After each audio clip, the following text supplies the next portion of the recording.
Hey guys, I'm here with Big Paul on the podcast. You guys have probably seen him all over the place. He is an expert in PED supplementation. Whenever you guys are taking PEDs, you guys are talking about anabolics, and I've been getting deeply into these topics recently. He's a professional bodybuilder as well. He's also a great businessman. He's a CEO of multiple companies.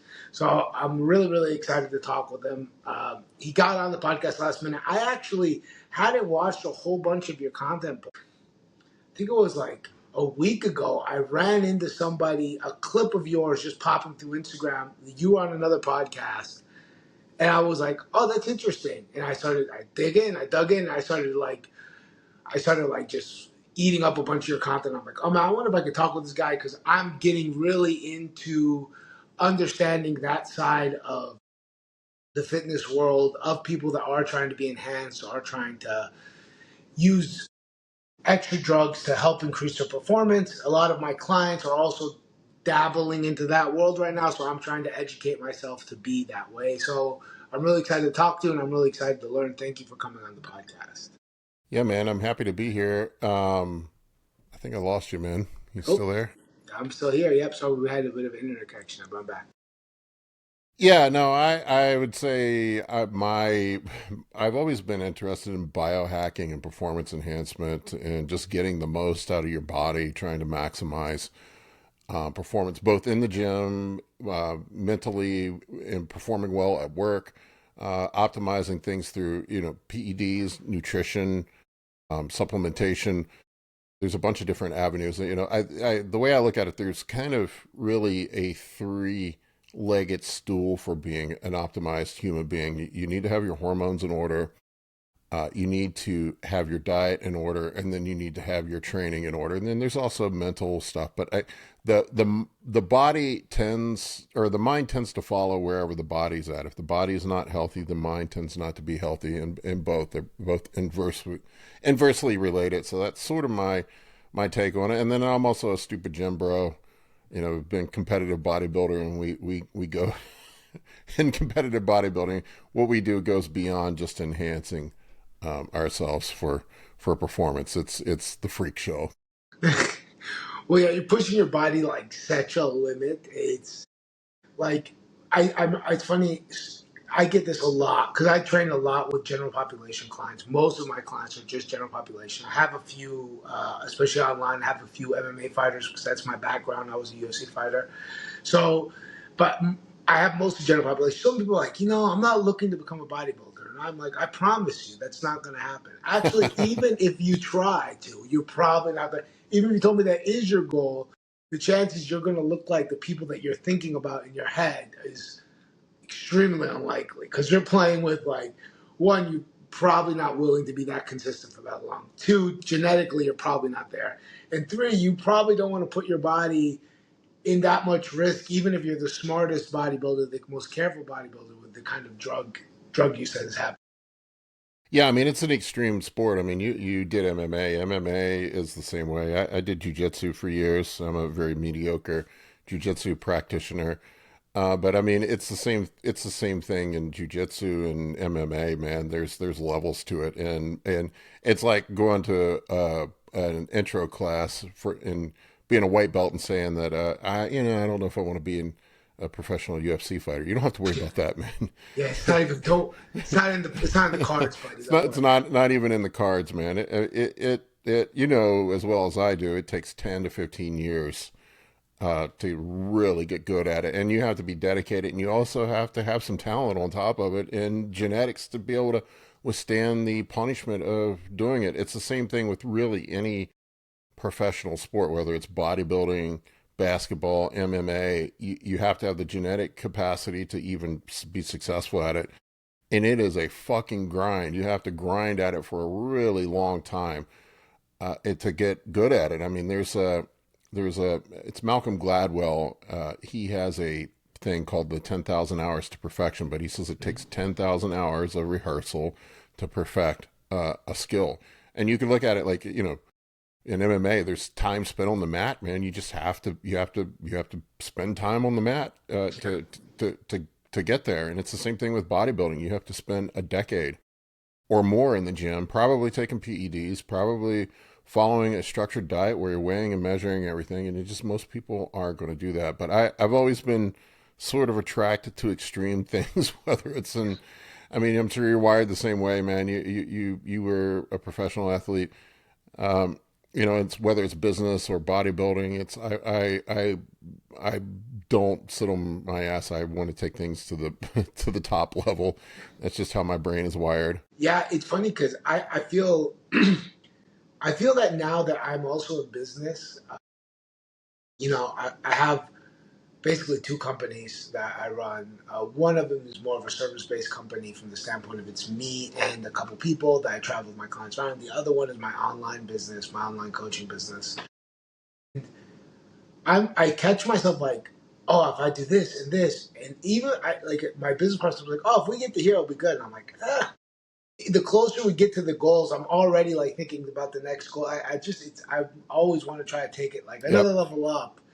And I think a big part of that comes from like the fundamental thing of you kind of like the structure of the game of how am I going to get to that Yep. next step.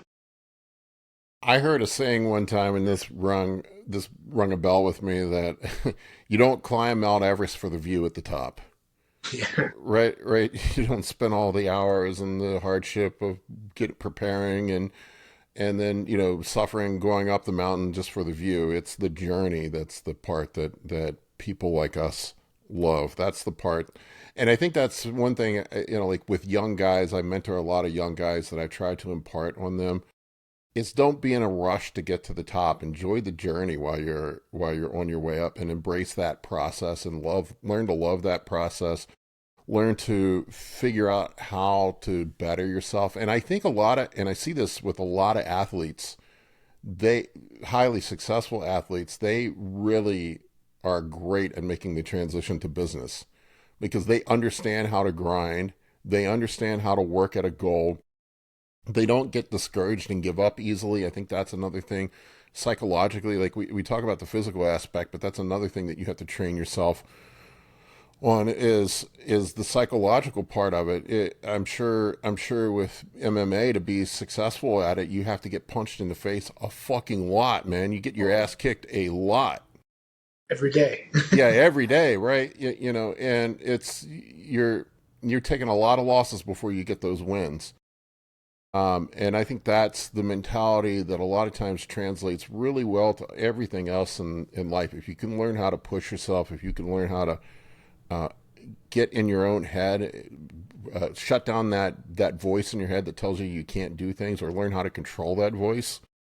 That's how you make yourself successful at really anything you can do. And I think athletes a lot of times they have mastered that, unless there's somehow some genetic freak that just was gifted. Yeah. If you're, I played basketball in college, and they used to say that you can't teach 7 foot, Yeah. Yeah. right? So Facts. so so right, like if you're 7 foot tall, you can't.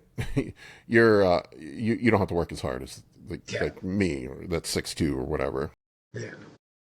And I think I think actually bodybuilding is even more than a lot of other sports a very good teacher for things in life, like especially business. Like I recognized in myself when I became more of a coach and less of an athlete. Because as a fighter, sometimes you also have this kind of like, fuck it, I'm a savage, like Yeah. whatever. I'll drink beers and I'm gonna go train tomorrow. And it's not like always like a not everybody, and they're better now. Back in my day, we were a bit dumber. But now they're a bit better.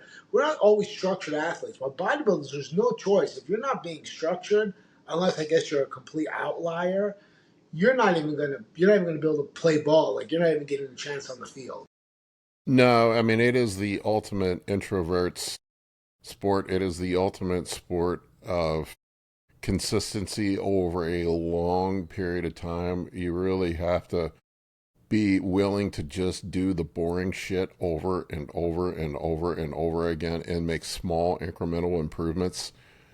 And it's also why I think it translates really well with business, because like from business, a lot of times you just grind away and it doesn't seem like you're making any progress. Or things start to go backwards. You have setbacks. You hit these roadblocks. But if you just keep your head down and you keep doing the right things, eventually you'll stack up more wins than losses. And it's the same thing with bodybuilding, same thing in business. Really, any endeavor that you attack in life. I think the thing I do like about bodybuilding, I never really liked team sports that much because I'm always reliant on that guy over there that maybe not is working as hard as me, or that guy that maybe doesn't fit in with me personality wise. I like things where I can control all the variables and what I do, and compete with myself. I actually enjoy competing with myself more than anything. Yeah, I think I don't consider myself any form of bodybuilder, obviously, but my training at this point, because I'm like an 80-year-old man level broken injuries. I basically train like a bodybuilder now. That's really the Hmm. only kind of exercise that I do anymore. Uh, and I've enjoyed the process of trying to build some muscle, and I'm just kind of having fun with it. And even that, to be honest, I'm starting to get a bit crazier about it as time is passing, just because of my personality. Uh, but I've realized that it really is that ability to like, oh, I know I'm going to have a great workout today. It's not going to mean shit to me as far as like today, tomorrow. It's not going to make me look more jacked. I'm not going to put on muscle. It's going to take me a year, and I'm basically going to look pretty similar with really incremental changes. And then over time, I'll kind of look back and be like, "Oh, wow, this is a big change." But it will take so long. The feedback loop is so big till you get that outcome. Like in jujitsu, I get good at a move. I go onto the mat on Thursday. I suck at it. I do it Friday. I'm a little bit better. Saturday I do it. Sunday I tap out my blue belt friend, and I'm already getting that like, oh, I get Yeah. it. I get it. In lifting, it's like you kind of get that, I guess, from the PRs. Like you're getting, you're lifting for 10 reps, you're getting an extra 5 pounds, and that those wins help. But if you're aiming for aesthetics, the end goal, you don't see it for quite a long time. I think that works really good for life in general, business especially. Yeah, and with bodybuilding, we're not always chasing numbers in the logbook like a power lifter per se. We're more worried about how the outcome of what our physique looks like, and it is definitely slow and incremental, and you don't see changes from week to week, really. I sort of have a process that I do with my clients, my online clients. What I do when I have them, and occasionally I don't do it every week. I kind of save it for like when I feel like I feel that a guy's kind of down and not getting down on himself, not really seeing the progress, not feeling motivated. I keep all their pictures and I'll go back and I'll say, hey, check this out. I'll do a side by side of where we're at now to where they started with me day one. And it's like, holy fuck. I didn't realize I'd made this kind of progress because you don't see it from week to week. You don't see it from day to day. It's a long term thing. And that's the thing that I try to drill into people's heads, that this is, really anything, man, really anything. It's just, you got to commit to it long term. But yeah, you're right about jujitsu. If you work on a move, you can learn it. But still, it takes a long damn time to get good at jujitsu. Oh, heck yeah. Yeah. Even if you're naturally kind of good at it or you're big and strong, you go up against a swirly purple belt and you're getting choked every 30 seconds. You're like, I mean, I did it for 5 years, man, and I was still regularly getting my ass kicked. I was better than some of the guys, like the newbies, but I mean, it was still, the dudes that are brown and black belts coming in are just, if I could make it through a round with them and not get tapped out, that was a victory for me. yeah, yeah. I feel you. I feel you. Even, I mean, jujitsu, there's so many levels that even when I was in my peak, I might be the baddest dude in my room, but then I go to like the headquarters school and it's like no longer the baddest dude. Immediately pegged down like 3 levels. I'd like to get back to it at some point. I got this fucked up shoulder now, which is actually from jujitsu. I wish I could say I'm shocked, but I'm not. What happened with the shoulder? Was it torn labrum or something? Yeah, I did this years ago. I tore my labrum and my bicep tendon, and I just been ignoring it like a good bro does. Just Yeah, just of just course. suffer in pain and let it get worse, until Obviously. until I can't use it anymore. And then finally, like I was like, yeah, I probably should go get this looked at, and but yeah, that was an ego thing where I didn't tap out on a Kimura, and Ugh. Yeah, man, I heard stuff go pop. And you're like, oh, that's a problem. Well, listen, I'm 4 herniated discs, 2 knee surgeries, like 3 broken hands, broken nose, broken orbital bone, torn quad. I'm ready. I'm with you. Don't worry. I'm nowhere on your level, man. But yeah, you got to be a little bit insane uh, to do MMA. I just like jujitsu because I don't like getting hit in the face. It's no fun. It's when I was young. It's funny. Like people always like, "Oh, you're like a nice guy." Like I'm like, when I was young, I had this weird part of my brain. I didn't understand it, but when it clicked, it just clicked, and I just was in it, and I didn't mind it. But now, as I've gotten older, I think if someone came and hit me in the face, I'd be like, "Whoa, God, Jesus! Like, take it easy. I don't need all this I more." think we all have a little bit of that caveman in us, man. Like you get in class and it's just like it's that primal instinct that you don't get to get out anywhere else in your life. I mean, you don't.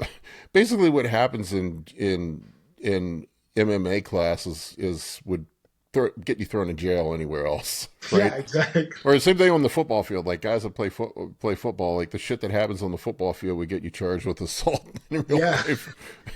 We don't get to get that side of us out as men very frequently, and I think we need that outlet sometimes. Yeah, I think some of us, especially like now, like I've realized that nowadays I'll go to the gym, and even though my schedule is like, it's like I try to stay within like 1 hour, don't try to go. And I'll just be like, I need today to be that day. I need that day to be like, I need this to be me versus the hack squat. I want to cry when I pick it up. I don't want to. I know this isn't optimal. I need this for my soul today. It's the best Yeah, thing ever. I get in that mood every once in a while where I got to go savage in the gym.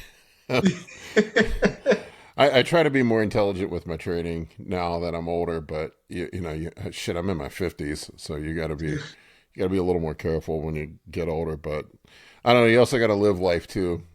Yeah, this I said it. I remember my wife asked me once. She's like, because I was just losing my mind. She's like, why are you doing this? I'm like, you just if I don't do it, like it's gonna come out. I don't know where it's gonna come out. I know where it's coming out. Like for whatever reason, the beast got turned on today. The crazy part of my brain. I need this to be evaporated. Like this is the way to do it. This is a safe place. We're still savages deep down inside. That monkey brain is in there. Exactly. It's funny. So I started doing testosterone replacement therapy. Reason why I started doing testosterone replacement therapy was not because I felt like I needed testosterone replacement therapy. One of my clients wanted to do it badly and was terrified of doing it, and he wanted someone to do it with him. And he begged me. He's like, "Please, I want you to do it with me. Come on, we'll do it." And I said, "Listen, That's how it all starts. that's how it all starts." And I was like, let's go see a doctor. Let me get my blood test and see where we're at. I went and my testosterone was low. It wasn't like hypogonadal or anything, but it was low. And the doctor believed it was possible because I've had quite a bit of brain trauma in my life. Yeah, if you have any sort of brain trauma or if you've had past concussion syndrome, that can affect your hypothalamus. Yeah, that's exactly what they said. They said that my brain, after I done a brain scan after that, like I had like a ton of lesions all over my brain, and the guy was like, "Look, you definitely have you had some TBIs. That this is probably explaining at your age why you have such low testosterone." He's like, "So for you, my client didn't actually have low testosterone, but they still prescribed it anyway." And they were like, "Yeah, like I think for you, it's actually not a bad deal." So I said, "Okay, well, I'll go on it." But it's funny when I got on it, I never got that. I heard stories. I knew a lot of people that were on PEDs, especially in the fight game and stuff like that, even if it was secretly. And I'd heard stories about people talking about them, like, "Oh, you got more aggressive," stuff like that. I never felt that at No, all. I don't either. I actually feel Calmer. calmer. Yeah, I have more sense of calm. Now there are PEDs that'll make you feel like a savage, Yeah. but testosterone's not one. I mean, if you think about it, it is the parent male hormone. It's not. Testosterone really is sort of a pro hormone of sorts. When you think about it, it reduces to estrogen, it reduces to DHT, which is the primary sex hormone in men. So it's not just the testosterone itself. It's really you're getting three hormones out of a test: DHT, estrogen, and all of those in balance are what make you a complete man and make you have a leveled mood and make you, have sex drive, make you masculine, make you calm. And a lot of times, like when you get in a situation where your hypogonadal or your testosterone is low, a lot of times you end up in a situation where your estrogen is high and you end up in an estrogen dominant environment. And a lot of times that's when mood gets bad. That's when guys get depressed. That's when guys, a lot of times, will have a bunch of water retention. They have a swollen prostate. There's all these things that this cascade of having low testosterone and high estrogen ends up causing all sorts of problems. And I think like most people are walking around in that state and just don't even realize it. No DHT, so you have no sex drive. So there's that too. It's just, when estrogen's high and you don't have any DHT or testosterone present, you could end up having erectile dysfunction on top of it. And, a lot of times doctors will just say, well, you're just out of shape. You don't, it's a chicken and egg thing. Like you can't get into shape if your hormones aren't in line. So that needs to be addressed. I definitely think that you need to have some baseline of hormonal balance if you're going to try to get in shape. I'm not saying you have to go out and be like crazy like a fucking bodybuilder and take 1,000 milligrams of testosterone and a bunch of GH and tren and a bunch of other stuff. But I mean, like the average 40-year-old guy, like really could benefit from TRT or maybe just TRT plus, and a little bit of growth hormone to help with anti-aging and ligament and connective tissue health and collagen synthesis.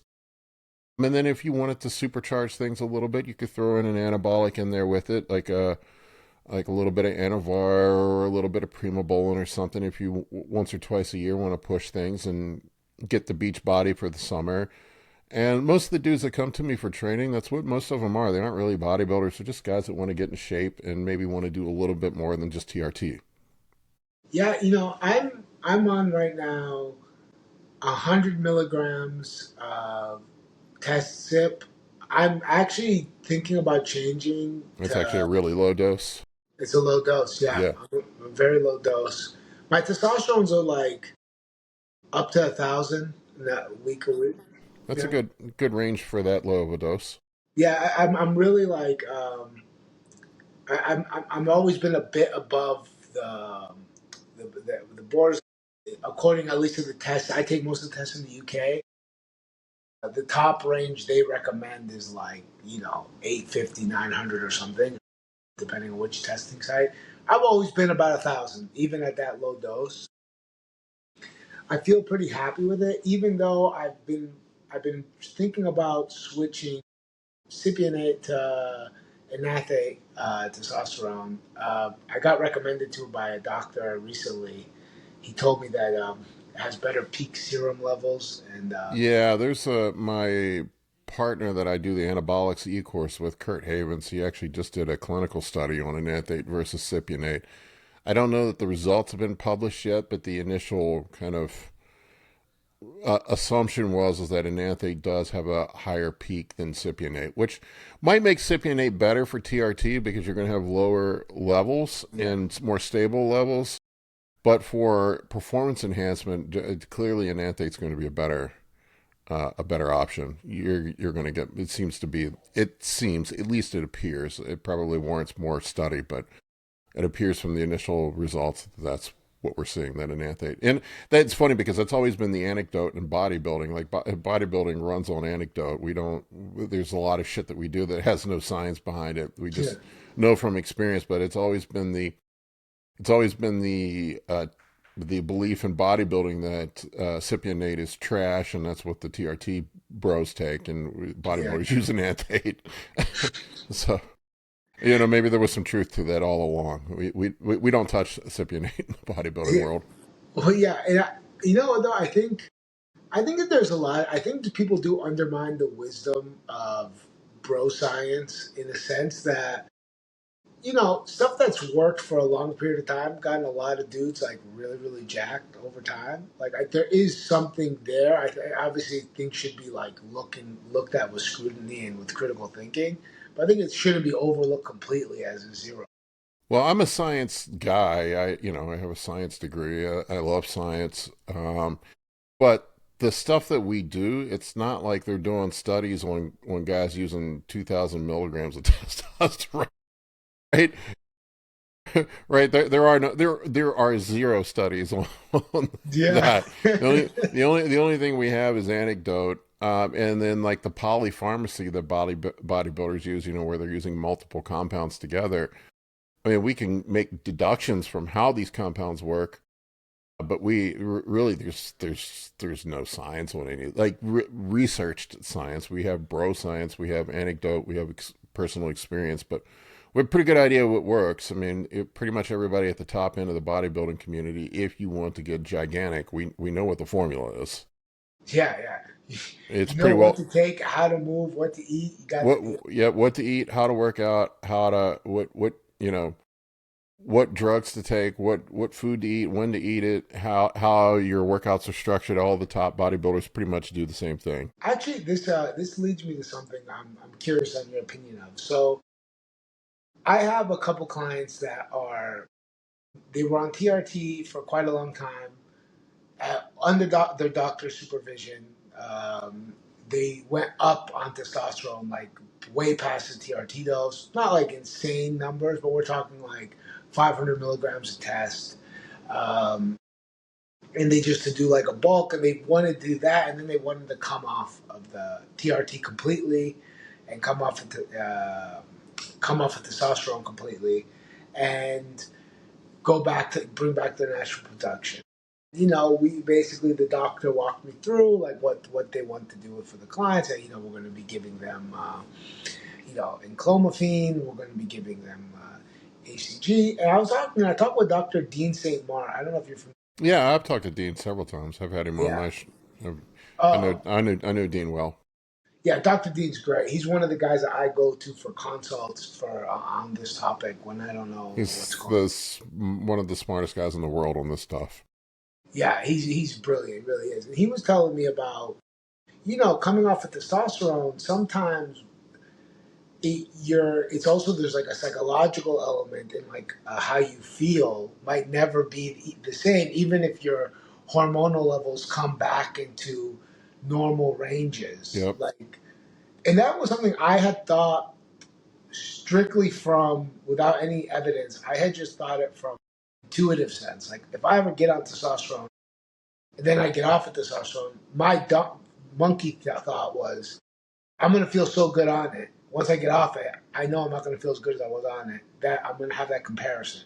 But there might be something more to it from what Doctor was saying is like the dopamine, how your dopamine, I guess your ability to your dopamine rise and how they attaches with testosterone and your ability, I guess, to function. I'm not actually sure exactly what the Well, thing is. there are androgen receptors in the brain. We do have to keep that in mind. So that the compounds and drugs do affect the brain. I mean, you even said it. You feel mellower. You feel more even. You feel better when your testosterone is in optimal ranges. And then, like what I've seen a lot of times when guys come off and go back to try to get themselves back to a baseline, they end up just feeling like shit. And really, like my opinion is, unless if you're on TRT or you're on super physiological doses, unless you're trying to, there's some fertility reason or some health reason, I probably just would not even come off. I'd just stay on TRT forever. That's just kind of where I'm at this point. That's kind of what I felt too. And that was going to be my next leading question because my clients are coming out. I think it's yes, if like the dopamine and neurotransmitter signaling is just if that just is off wired slightly, that seems like it would have a massive effect on your mood. And I've kind of been at the point like, okay, I'm on TRT. I'm not looking to have kids at least anytime soon. It's not really in the plans. Why get off? Do you have it if without a health reason? Like my cholesterol's in check, my LDL's perfect, my HDL's perfect, my blood pressure is, you know, in perfect range, I'm like 106 over like 50 something. Yeah, that's great. Yeah, I don't have any. I don't have any signs. My you know my none of my inflammatory markers are up. Do you see any reason to get off and take a break from the TRT? Like, is that something that you the people are? I mean, I don't have any plans coming off. I think a lot of times the coming off in that, unless you're going to be off long term or permanently, like if you're just, this is what I've seen, like the guys that say, I'm just going to come off for 3 or 4 months for my health, you're actually, it's more detrimental to your health than it is just staying on a TRT dose. Because you're going to have this period of time where your body's not making its own testosterone. You're going to be in an estrogen dominant environment, and clomiphene and HCG are going to make estrogen go up. And you're going to have this period of time where you're just going to feel like dog shit. And a lot of times, like, your health isn't better because of it. Like, if you have a long term reason for being off, like I would say 6 months or more, then potentially, yeah, you could do it. But like if you're just going to go right back on, there is really no point. You might be doing more harm to your body than good at that point, in my opinion. That was my immediate thought. Was that okay? If I get off of this right now, unless I'm planning on staying off of this permanently, what's the upside here? Like, I don't see a situation where my body There, needs to re-regulate to get back to a TRT dose. Like, maybe if I was doing, like you're saying, we're doing like 800 milligrams a week or something, maybe I could at least go back down to TRT dose. I wouldn't want to stay there, but yeah. I mean, in my opinion, there's no compelling reason to do so. I don't really see any. Like literally, you get in this situation where you crash your own testosterone, your sex drive goes to shit, your estrogen goes through the roof, and then you end up with all the side effects along with estrogen. High estrogen, a swollen prostate, mood changes. A lot of times, guys end up depressed when they come off. You're not motivated to go to the gym, which is not good. That's not good for you. And a lot of times it just makes things worse. And some of the post cycle therapy drugs that people use are probably worse for you than just staying on testosterone. Uh, I'm 100% in agreement with that. And I think it's Now, if you're trying to have a kid, that's a different situation. But you can likely. I had both of my kids while I was on. really. Yeah, yeah, yeah. So that's Did you do it? Were you trying to have a kid, if you don't mind me asking, or was it just? No, the first time, absolutely not. That was like, whoa, Wow, really? what? I'm like, Oh, I didn't think this could happen. yeah. Well, I guess so. Second one I tried, but I did use some HCG the second time around. While Uh, you were taking testosterone, yeah, and that was enough to get. I guess it for was working me, anyway, though. yes.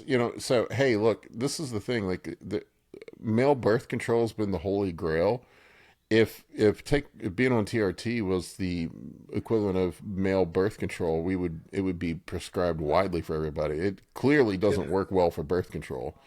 Yeah. Now, that's not to say that some people don't have low sperm count on exogenous testosterone. There's some guys that do, but I was not one of them. And there's plenty of bodybuilders that have been abusing steroids for years that have a lot of kids. Yeah. I was wondering that because my FH and my LH and FSH are basically not working at this Yeah, point. they're going to be shut down, but that doesn't mean that sperm count is either. Okay. So even Uh, with that happening, I still could have sperm swimming around. Yeah, you could potentially have you'd have to get it checked, but you could still be producing sperm. Yep. Gotta be careful. So don't think you're bulletproof with your girl. Not bulletproof. I never wonder that. I don't take those risks. I'm not that risky. I'm risk averse. I'm not risky, not that risky. I'm risk averse in that. I found out the hard way, dude. I mean, hell, Ronnie Coleman's got like 12 kids. He was Mr. Olympia. Yeah. How you think he took performance enhancing drugs? I don't believe it. No, I don't think he No took way. anything. No chance. No It's all chance. creatine and chicken breast. That's all it is. All you got to do. It's the oatmeal. It's a grits. Oatmeal, creatine, and chicken breast. It's it. So I want to actually ask you about these drugs that are really popular right now.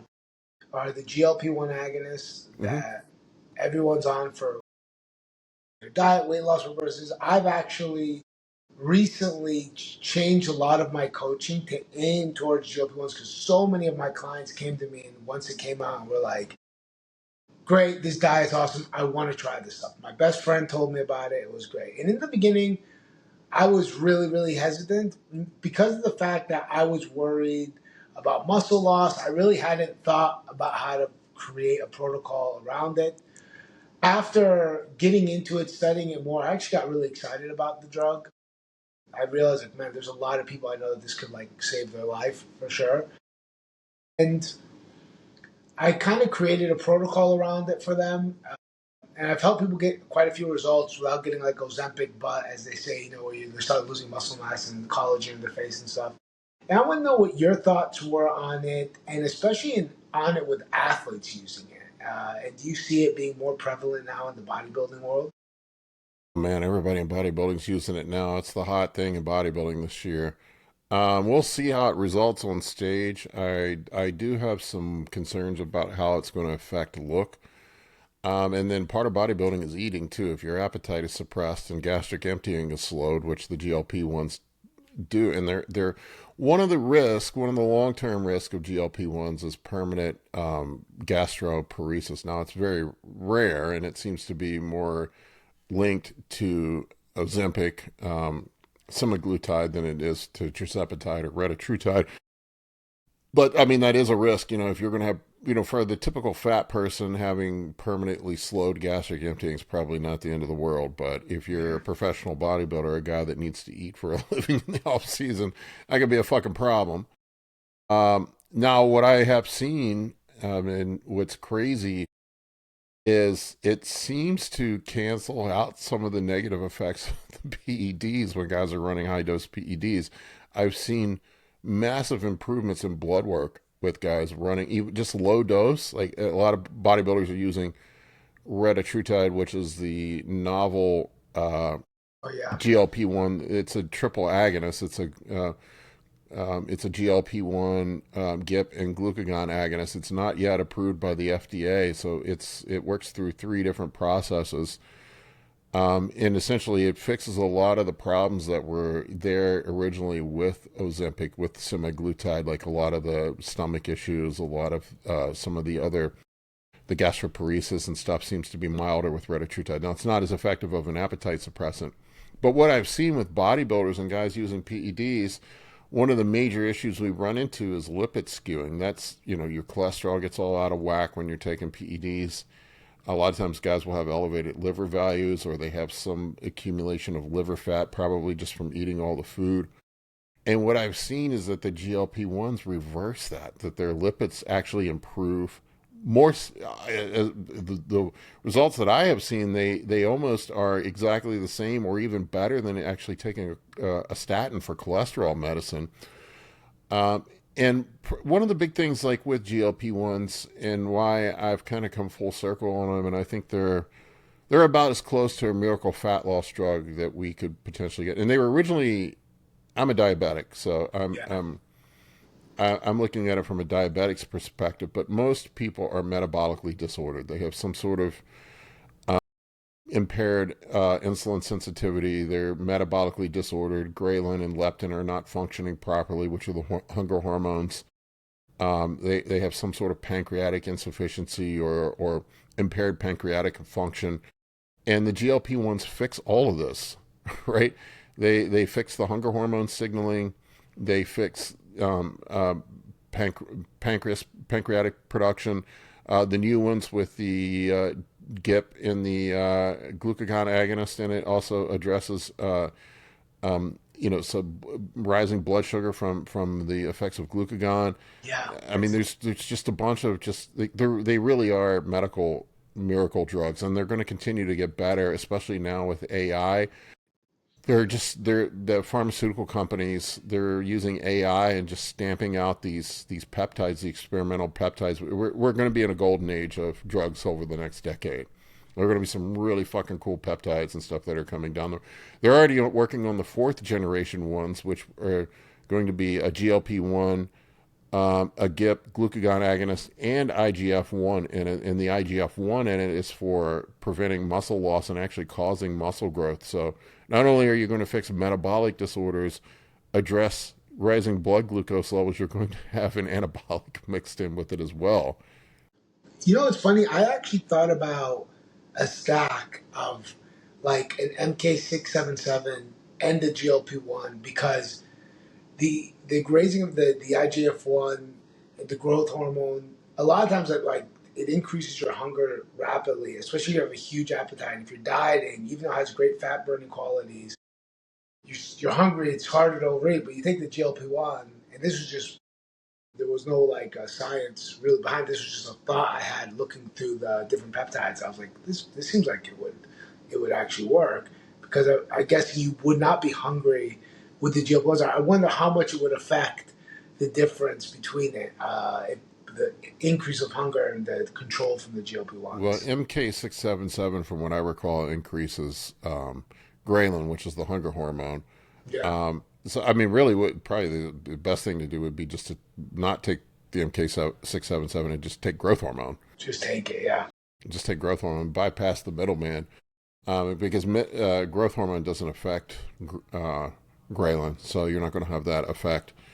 But yeah, I mean, when combined with PEDs, you don't have to worry about the muscle wasting, right? Right. So and I think a lot of times if you look at the studies, like I don't remember, but it was something like 30 to 40% of the weight loss. I think it was in the semaglutide studies, the phase 3 clinical trials was muscle mass. So a big chunk of it's muscle mass. But you got to think the people that are taking these drugs don't work out, and probably when their appetite's suppressed, protein's very filling. I would imagine people are probably still eating the same shitty diet they were eating before. They're just eating less of it.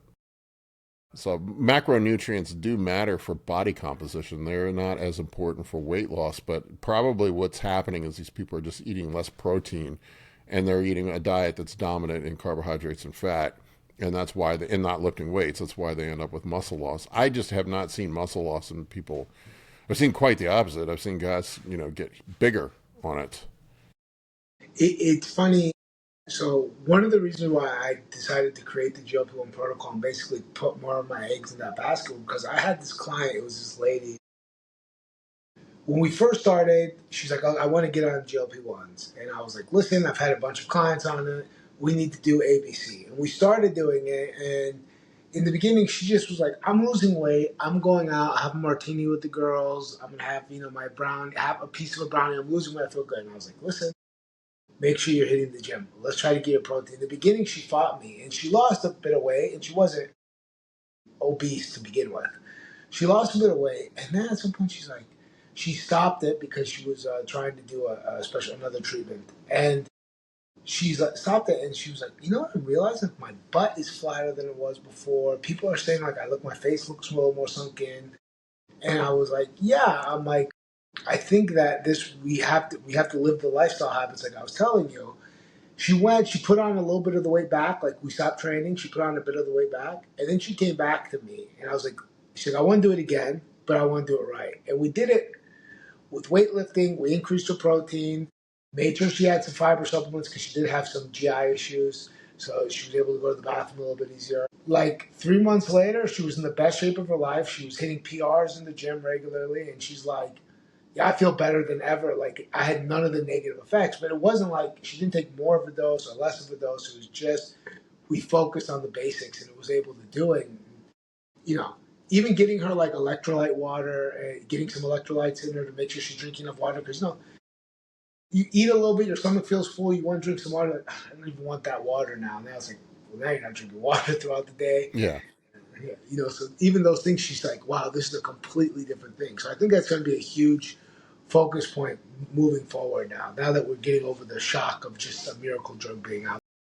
I do think a lot of times people end up taking too much of it, and really, I think like for if it just cuts the edge off of the food noise and allows you to control yourself and eat a more balanced diet, like I don't want it to be so intense where people can't eat their protein.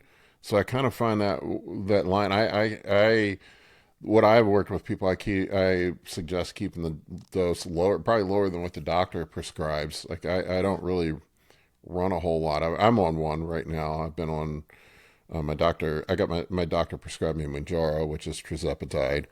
Yeah. And I was running retatrutide for a while. I actually like the retatrutide better than the tirzepatide. It doesn't crush your appetite as much as the um, tirzepatide does. Are you a big eater? I'm curious about this. So I'm just so you know, I used to be obese when I was a kid. I was 265 pounds, massive. My appetite is enormous. Were you a big eater before you like? Before, I'm saying obviously before the tirzepatide and that. No, I'm the opposite, man. When I was a skinny kid, well, I got a little fat in middle school, and then I got fat in my 30s for a period of time. But I was like 175 pounds when I graduated high school at 6'2". I was like Oh, okay. this. Yeah. Yeah, and when I won my pro card, I was 250 on stage and like 280 in the off season. That's insane. Holy crap. Yeah, that's amazing.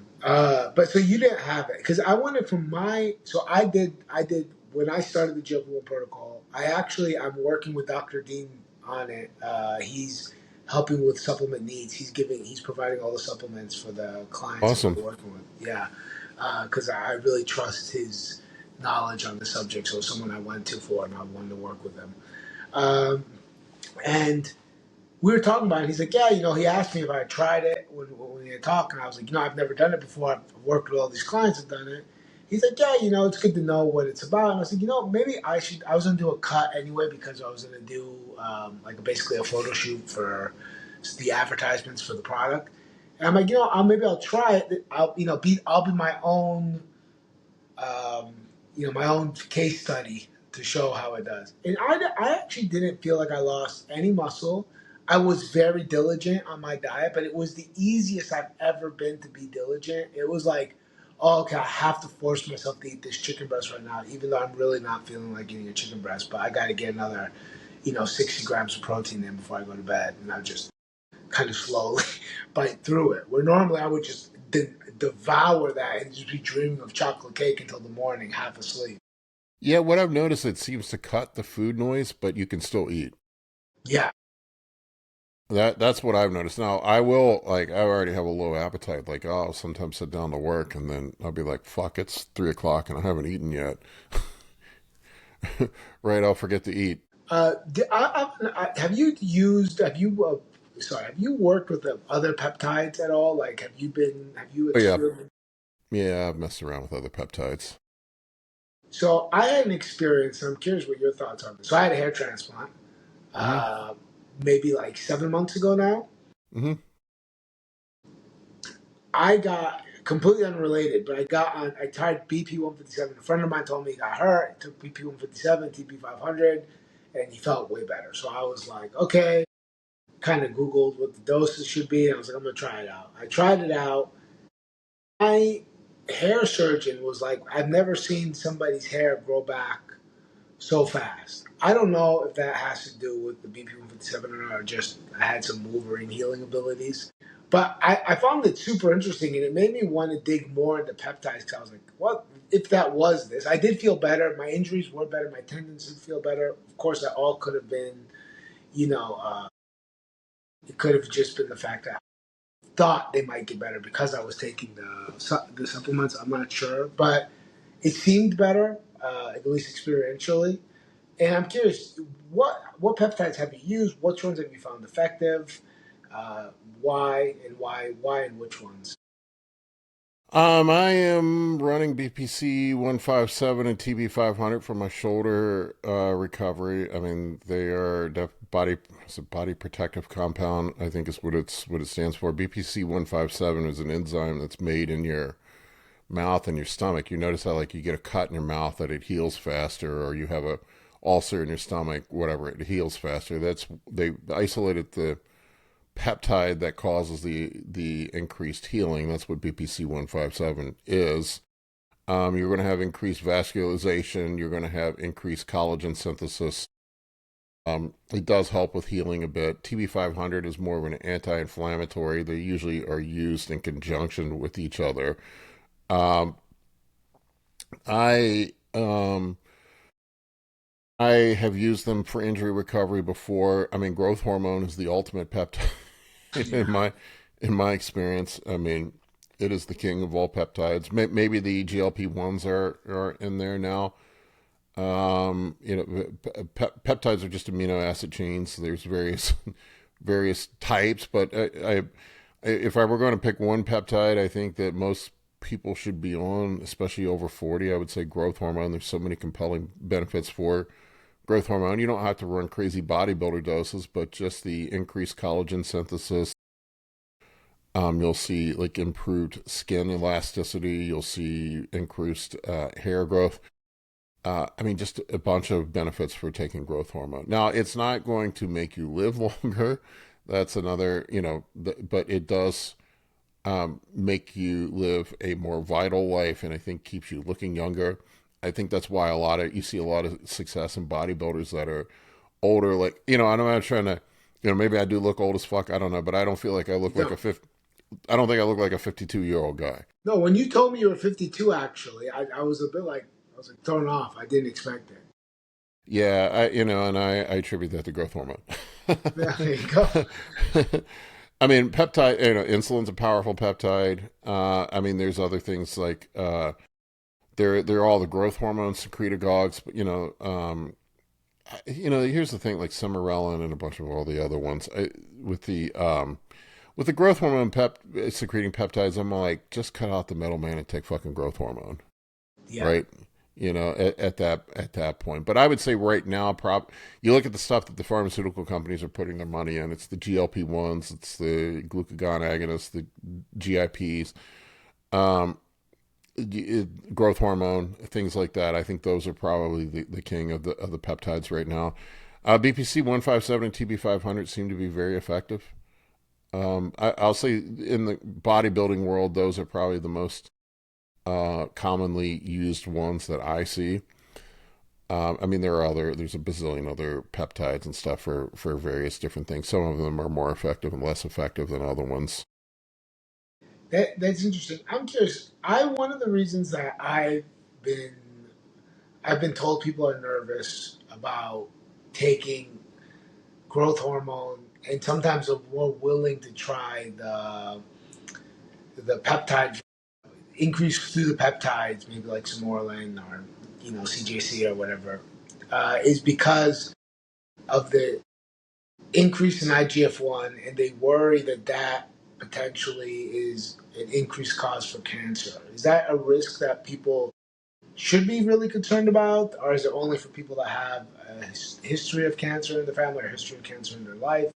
Growth hormone itself is not directly carcinogenic, but if you have an existing tumor, adenoma, carcinoma, something anywhere else on your body, it can accelerate the growth of it. And definitely increased IGF-1. Tumors do secrete IGF-1, so they use that as a blood test to see if you have um, cancer. But and of course, IGF-1, anything that's going to accelerate growth could potentially accelerate the growth of an existing cancer. Basically, everything we do to grow muscle could increase anything that's going to be anabolic and enhance growth could enhance the growth of a existing cancer in your body. Now, it's not going to cause cancer. It's not carcinogenic like, say, smoking a cigarette is, Yeah. where it will actually cause the cancer to happen. If you have an existing cancer, it could potentially speed up the growth of it. So, I don't know. I would say the risk is pretty mild, pretty moderate. It's been used in the HIV community for 30 years now. There's people that have been on it for decades that have extended their lives uh, taking growth hormone. So we have a pretty long use track record now of 30 plus years with growth hormone in that situation, and they're using Serostem that's prescribed here in the United States to HIV patients. They're dosed at 18 units a day, which is a That's pretty pretty great, gnarly. pretty gnarly dose, right? And you don't see HIV patients falling over or HIV positive people falling over with cancer. So Yeah. you just don't. And look, I'm not saying that it doesn't come without risk. Everything you put in your body carries some level of risk, but eating a bunch of food, taking anabolics, just eating food is going to increase IGF-1 and potential growth factors that could contribute to the growth of a cancer. I would say our largest risk. I wouldn't worry about the growth hormone as much as some of the other environmental factors that are in your life. If you're smoking, if you're drinking, like those are going to be a bigger risk than taking growth hormone would be. I would say probably the two riskiest things that people do are alcohol and tobacco Yeah. products. And if you add that with like how many people have a sedentary lifestyle. It's funny when I started testosterone, I actually had quite a few people outside of my client world, outside of the fitness world, that were like, "Oh, you're killing yourself," and like most of the people that were telling me this were like morbidly obese. They Yep. were like, I know that they spend 90% of their day sitting down, and I don't mean that in any judgmental way. Like anyone could be in a situation. I don't think I'm in worse condition than you. Like I work out 5 days a week.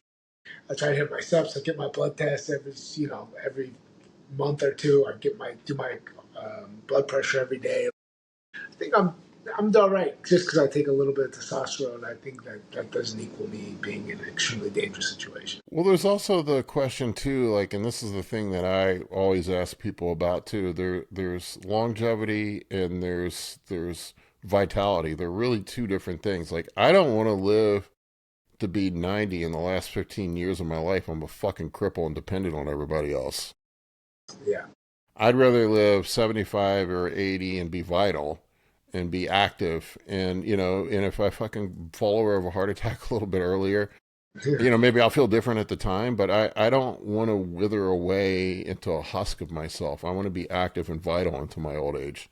I mean, I think the ultimate example is Sylvester Stallone. That dude's a lifelong PED user, admitted. He's been on growth hormone for decades. And that dude's 80 years old and still filming action films.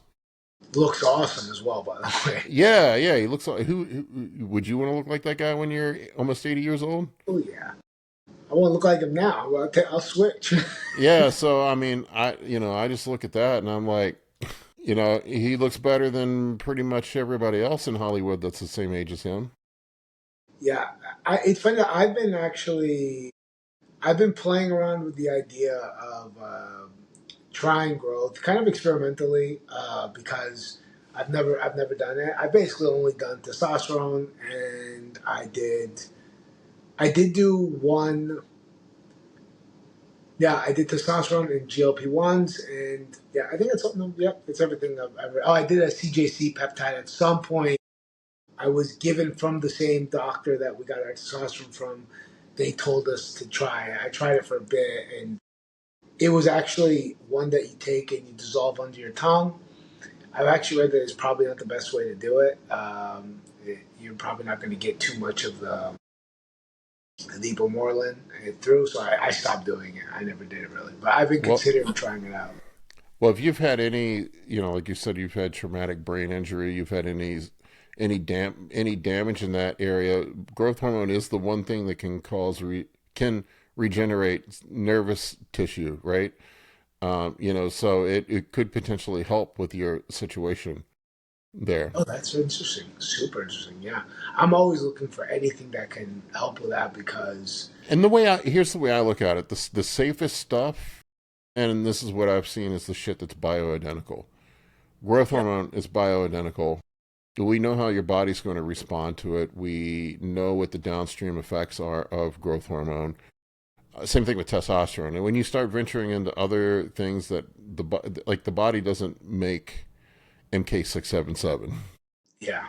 right? BPC 157 is something that the body makes. The body doesn't make trenbolone, right? Right. So the things that are bioidentical are going to be probably better tolerated and less risk. I mean, I look at one of the things I do is I do consults. I do blood panel consults with people, and I look at hundreds of blood panels annually, maybe even close to 1,000 last year.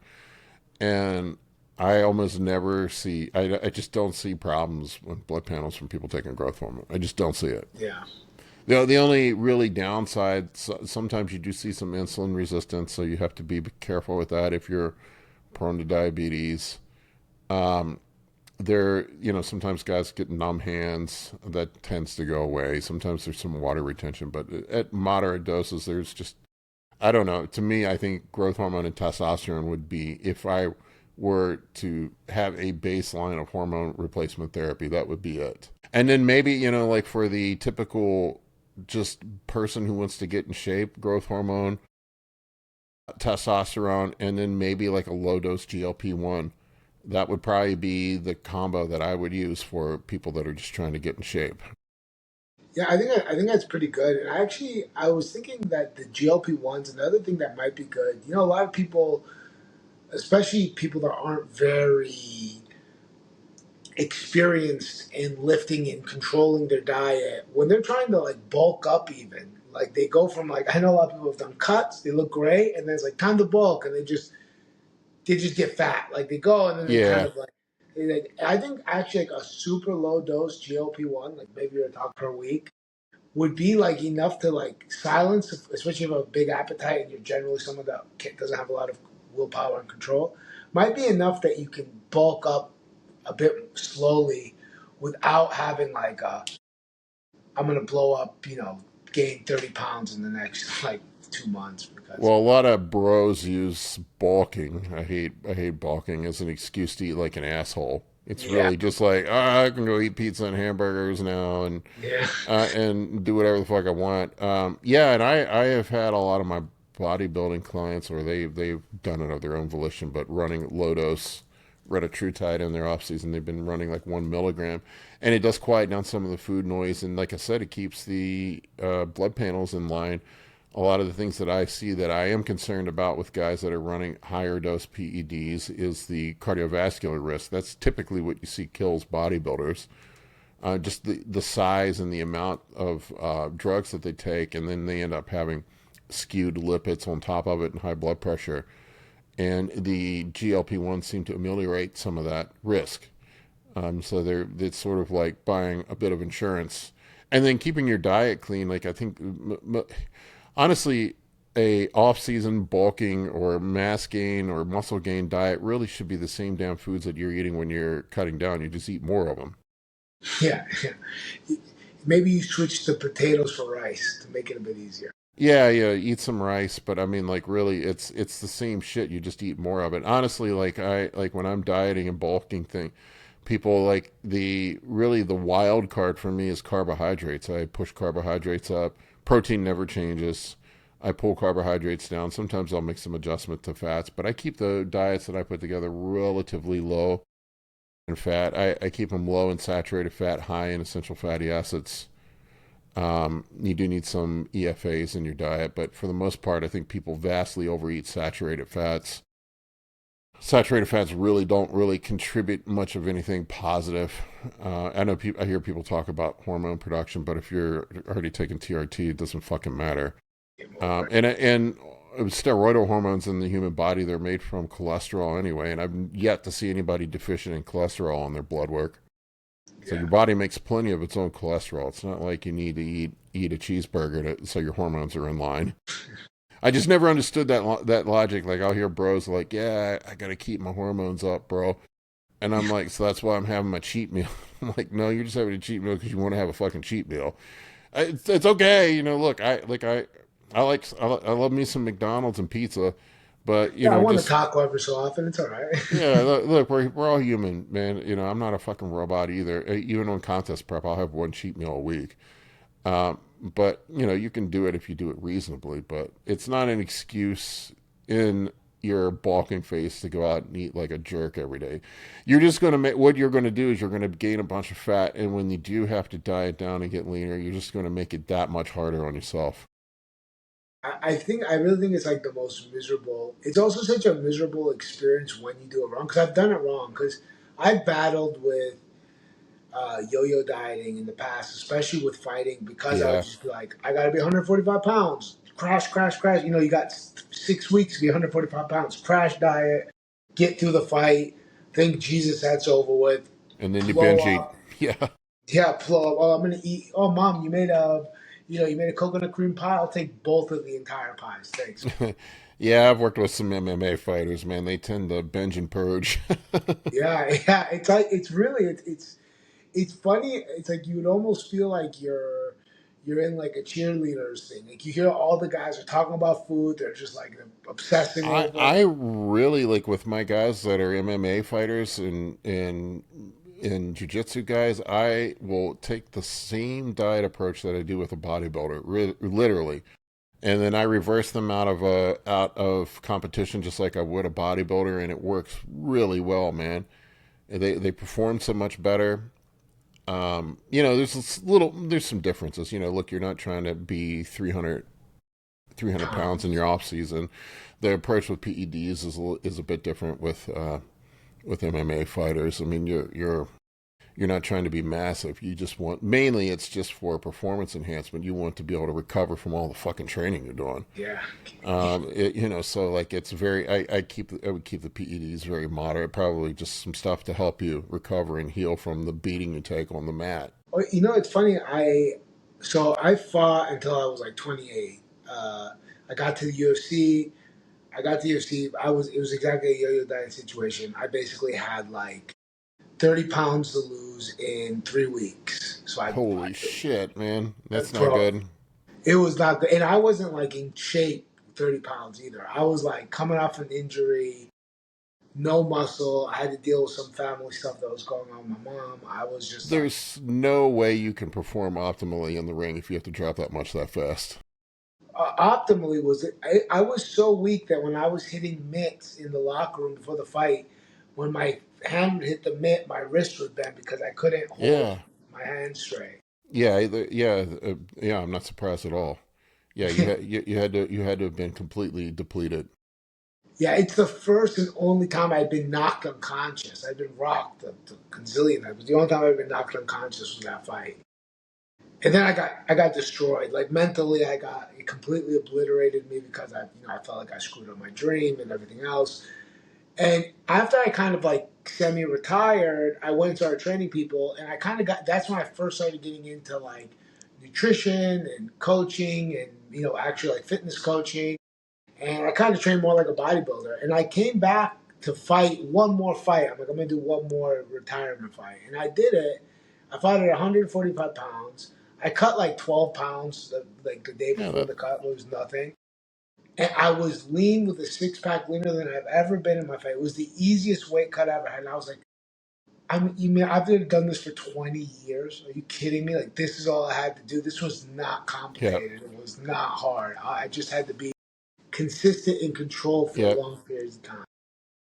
yep. That's really it. And you're going to perform better. That's what I see a lot of times with athletes that have weight caps that they need to make is you want to stay within striking distance at all times. If you have to go and drop 30, 40 pounds in a short period of time, you're not going to be happy with the results. You're gonna suffer. Paul, actually, I want to end this. I don't want to keep you too long, but I want to end this with a question for you. Sure. I heard that you're not competing right now. You got the shoulder injury. Are you think that you might compete again in bodybuilding? Yeah, I'd like to get on I mean, I won my pro card last year. I just, like, I love competing. I don't really care about how I place. I never really had aspired to get a pro card. I actually surprised myself when I went out and won the overall at the show. I feel like if I have the pro card, I don't feel like I'm really a pro until I've stepped on a pro stage. You're not the champ till you defend it, basically. Well, I mean, it's like the way I look at it, winning the top amateur spot and qualifying to being a pro is like getting drafted into the NFL. If you never set foot on the football field, are you a professional? It's the way I feel, man. I don't know. I want to get out there and at least one time get on a pro stage and see how it goes. But every bodybuilding show I've ever done, I've always said this is my last one. So, and then you know how it is, man. I'm sure you get the itch every now and then, like maybe I should go do one more fight. I think I got one more in me. Uh, Yeah. I, you always feel like at least with me, the doctor's like, we're not signing the papers, bro. You're not going out I'm sure it's in the back of your head at all times. all the time. So for sure, I can do it. I got it. So Yeah. So I mean, that's kind of like where I'm at. I don't know. A lot of it's health. I'll let health dictate whether or not. Like my shoulder got so damn bad, I couldn't train effectively. So I just like it was really a struggle to get through last year's contest prep with my shoulder, and I had no idea it was messed up as bad as it was. I just you just get used to dealing with pain and you push through shit. And then when you're on a ton of drugs, too, that helps. yeah, yeah. You don't feel pain like a normal person. Okay. Well, my doctor, like when I went in for the surgery, he was like, "Are you taking any painkillers to work out?" And I'm like, "No." He's like, "What?" How how are you benching what you're doing? How is that even possible? I'm like, "I don't know. I just you just deal with it." And like post surgery, I didn't use any painkillers either. It just you're just I don't know. It's just you know how it is, man. You just get wired after a while. You just kind of mentally just shut out pain. Yeah, yeah, But I would like to compete one time. If my body allows me, that's the big question. I'm not going to sacrifice my long term health within reason. It's a risk, always a risk anytime you're preparing for a bodybuilding show. It's pretty fucking extreme and hard on your body. But I want to make sure that I am in a place where I can do it and maintain my long term health. And if I can, then I plan on at least on one show next year. when do you think your shoulder's going to be ready to kind of like resume training back to normal? Well, I tore my bicep tendon. That's the part that's going to take a long time to heal because they had to reattach my bicep tendon. So they said about 5 months. So I'm looking at September before I can start training hard again. And I'm down now. I'm down in the about 235, 240 right now. I would need to put on 20 or 30 pounds. So I would need a good 6 month off season to get back up to where I need to be, and then it takes about 16. I can get in shape for a show in about 12 weeks because I never really get fat. I keep Yeah, myself pretty lean, but I'm the guy that most guys get fat when they come out of shows. I usually lose weight. yeah. It's funny. Do you have a like right now? If you were to come out, I'm curious. We don't have to get into detail if you don't want to. But what would be like as far outside of the training? I'm sure everything would be the same. But what would be like your stack for like to get in like after the injury? Like you're trying to recover, you're getting back in training in September. What would you think you would run to get back to where you want to be to get for 6 months to get ready for the cut? Oh, I'm already thinking about it. Oh, yeah. I mean, I keep it super simple, but probably like 1,000 milligrams of test and 600 milligrams of primo, 9-10 units of growth hormone, and that would be it. Run that for Okay. about 5 months. I could go up a little bit higher, but that's in the bodybuilding world. That's a pretty moderate. Yeah, Pretty. I was actually like kind of surprised. Like I was waiting. Like you went. I thought you were going to go on another one, and you're like you said. I was like, okay, that's not that insane. That's pretty moderate in the body. Honestly, I've never in the last year for the show. That was the most I've ever run. I never really have run super high doses. I've been able to get big without going. And most of the time, I'm between 750 and 1,000 milligrams of test and 500-600 milligrams of whatever anabolic I'm taking. That's pretty typical for me. 3,000 milligrams total for the show last year. Jeez, Yeah, how were you feeling on it? Were you able to tolerate it? I felt like fucking Superman. Yeah. That's how I felt. I would have read that lightning again, man. I wish Oh I god. I wish I could do that 365 days a year. But Oh my God, you were running through. You hear like you hear like I don't know if you ever heard like Mike Israel like he talks about like how he gets all these negative psychological effects. well, that's from Tren. I talk to Mike every now and then, but yeah, Tren will do that. I didn't run Tren, so Yeah, he did run train. Yeah, no. I mean, I was running Test, Primo, and Masteron. I felt like fucking Superman on that. you're gonna go out there and lift the whole gym. Like, let's get it. No, I mean my blood work was decent. I felt great. I looked great. I'm like let's go. This is fun. If any kids are listening to this, this is not my recommendation. Don't listen to No, me. I'm a dummy I don't think any kids are bodybuilder. listening. My audience skews older, and I think they would be terrified to even consider that. And they should be. Don't do it. I really, for the most part, since my show, I did a little bit more when I went to the Arnold Classic, but for the most part, the last 8 9 months, I've just been on TRT, Yeah. and I pretty much maintained. I mean, I don't know if you saw any of my recent pics on Instagram. I mean, I'm still very lean, and I look pretty Yeah. decent. Um, Yeah. at around 240 pounds. So I'm not like bodybuilding stage ready, but I mean I look better than 99% of people my age. Oh, yeah. I think that's an understatement. You got to add a point or a nine and then continue. Like Yeah, I feel like the bars set low for the general population, and now you're just competing against like a minuscule amount of people, a minuscule. Well, Paul, man, I really want to thank you for your time. yeah, man. I kept you longer than I promised I would, but I Oh, really no, I don't appreciate mind it. talking. I love talking. It was great. It was great fun. I hope you enjoyed the podcast as Yeah, well. man. I'm gonna link your YouTube channel. I'll link your Instagram for Thanks. anyone that wants to come and follow you. Paul's a great source. He's a guy that I'm going to keep following and learning off of. And you've taught us a bunch today. Thank you so much. Thank you for having me on.